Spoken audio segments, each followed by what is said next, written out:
Good evening, I'm Jim Lehrer. On the Newshour tonight, the news of this Monday, and a science unit report on dancing to the music with your brain.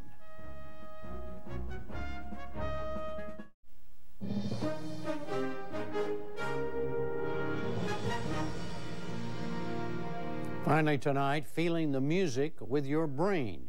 Jeffrey Brown has our science unit report. On a cold winter night at Montreal's Café Campus recently, the Kevin Mark Blues Band was thumping. The crowd was jumping. The joy and thrill of music was in the air. On stage, joining in for the classic Joe Turner number Flip Flop Fly, 49-year-old Daniel Levitin wailed away on his saxophone.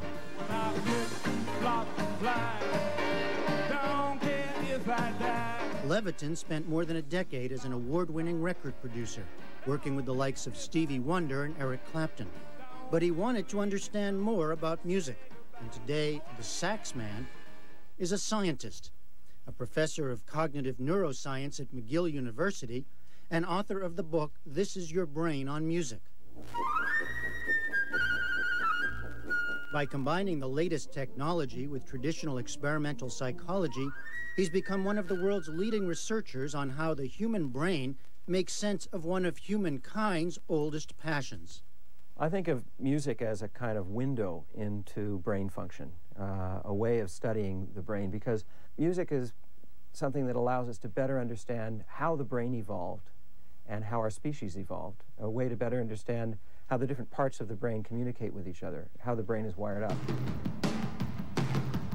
Now, for most of us, the pleasure of music is what you might call a no-brainer. Something so obvious, it's hard to see what science might investigate. What is it about music that you love? Where does it hit you? Right there? When you want to dance, it's just like, no, it's there. Yeah. It's there. What about up here, in your brain? Well, no, say scientists. All music, indeed everything we hear, from the human voice to a jet engine's roar, begins as a pattern of sound waves traveling through the air until it strikes the eardrums. By themselves, the waves are only scrambled air. There's nothing to indicate whether the waves represent a guitar, a sax, a style like the blues, or even that it's music at all. It's the brain that recognizes the sound of music, separating out the different elements that make up what we call music.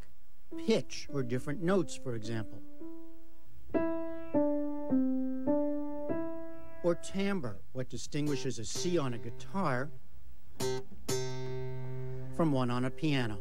The brain is an analysis system. It's a bunch of special purpose computers that are trying to extract pitch, rhythm, tempo, meaning of the words, the timbre of the instruments. And different parts of the brain are trying to figure out each part of the music? Yeah, and it all comes together later, but it happens so fast. Yeah, when you say later, you mean? I mean milliseconds. Yeah. So it happens so fast, Jeff, and it's happening at a subconscious level. You don't have any conscious control over it, that it seems all automatic and seamless, and by the time we get an awareness of what it is, it's one full package.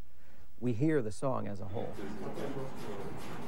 With magnetic resonance imaging, Levitin and his colleagues mapped the flow of blood to different parts of the brain, indicating neurons or nerve cells firing as they do their work.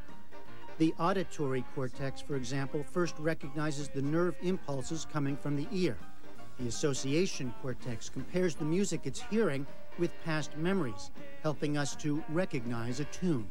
In a recent experiment, Levitin scanned the brains of people while they listened to music they liked.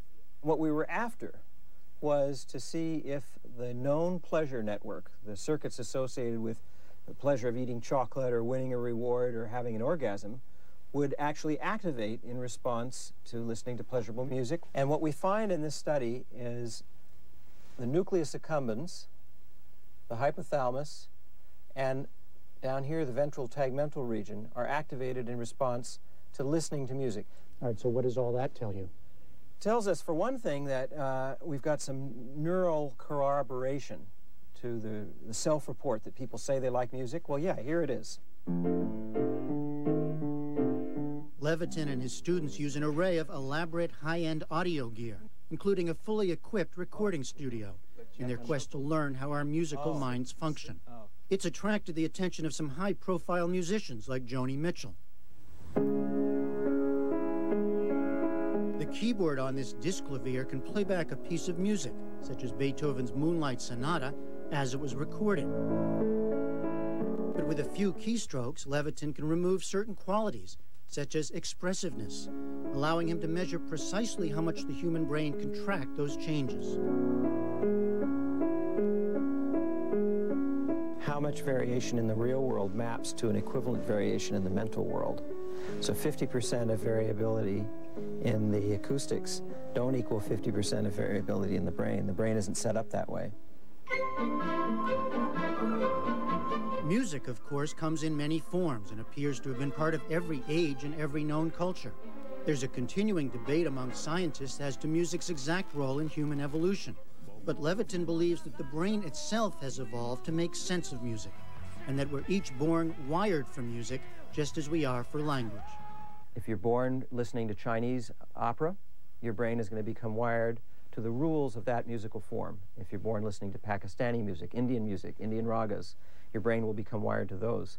Our brain is plastic and malleable and able to wire itself up to whatever language we hear, to learn those rules. Similarly, I would argue that we all are born with a music module. We're born with the wiring to accommodate any music that we hear, and we learn those rules effortlessly just by listening. Levitin says there's an area of the brain in the prefrontal cortex specifically dedicated to comparing what we hear with our expectations of learned patterns of music. That's the reason we can be surprised, pained, or delighted when those expectations are tampered with, something great musicians know to exploit. When you listen to Stevie Wonder drumming on Superstition, for example, he's playing in time, and you're forming predictions about what's going to happen next. The additional nuance that he brings to it is that he changes the beats ever so slightly throughout the whole song, Superstition. It's never the same. So he's going a little bit different. He varies the pressure on the hi-hat cymbal, so it's a little bit louder, a little bit softer. The beauty of it is that the cerebellum is trying to figure out, okay, where's the next beat going to come? What's it going to be? And he's surprising the cerebellum at every turn, so that your brain... I don't talk to too many scientists who are doing Stevie Wonder drum solos for us. I got to tell you that. Let's rock and roll! Now, at the club, no one was thinking about their cerebellum. But backstage after his performance, Levitin said that's one of the key things music lovers just don't get. All that emotion, what you think you feel in your gut, is generated in your brain. I'm watching the crowd out there. Yeah, they're going crazy. They're going crazy. They're going nuts, yeah. Is it their brains that are going crazy? Well, yeah. Because again, you know, if you take the brain out of the head, there ain't going to be nothing to go crazy there. I mean, they're feeling it in their, they have this sense that they're feeling it in their bodies and in their souls and their hearts and their spirits, but it really, you know, to a neuroscientist, it all reduces to patterns of firings, and I don't mean to make that sound like, you know, cold and clinical or unromantic or anything, but I think that's what it is. Do you ever fear that in this work you're doing, because now you know these things, you know how it works, do you ever fear that you will lose the love for performing, the love for music? Well, it's been the opposite. I feel so much more engaged and invigorated by the study of it, because each new thing reveals to me how complex it really is, and that's it's sort of a lifelong journey to understand it all, either on the scientific side or on the music side. In truth, says Daniel Levitin, we're really in just the infancy of understanding the brain on music. So there's plenty left to do in the lab, and reasons galore to flip, flop, fly, and love music till you die.